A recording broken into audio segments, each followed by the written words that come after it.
নমস্কার বন্ধুরা, আমার মিনিস ব্লগে আপনাদের সকলকে স্বাগত জানাই। তো আজকে আমার রেসিপি হচ্ছে ইলিশ ভাপা। তো ইলিশ ভাপার জন্য আমি এখানে সামান্য সর্ষে আর পোস্ত বেটে নিয়েছি।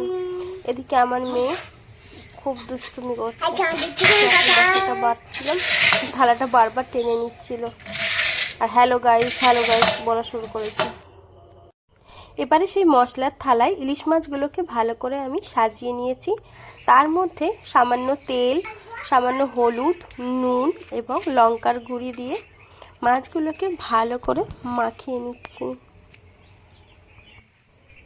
আর হ্যাঁ, কারা কারা ইলিশ ভাপা খেতে পছন্দ করো অবশ্যই কমেন্ট করে জানিও।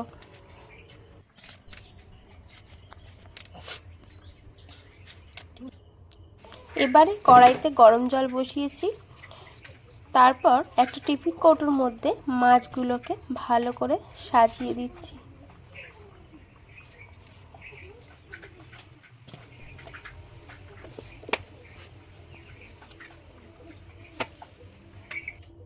এবারে থালায় যে মশলা লেগেছিল সেটাকে ধুয়ে সামান্য জল এই টিফিন বাটির মধ্যে দিয়ে দিলাম। তারপরে 4টে কাঁচা লঙ্কা চিড়ে দিলাম আর 2টো গন্ধরাজ লেবুর পাতা আর সামান্য সর্ষের তেল।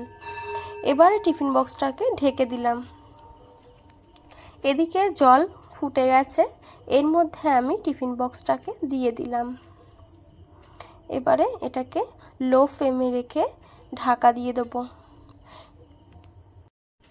10-15 মিনিট পরে ঢাকনাটা খুলে ঠান্ডা করতে দিয়েছিলাম।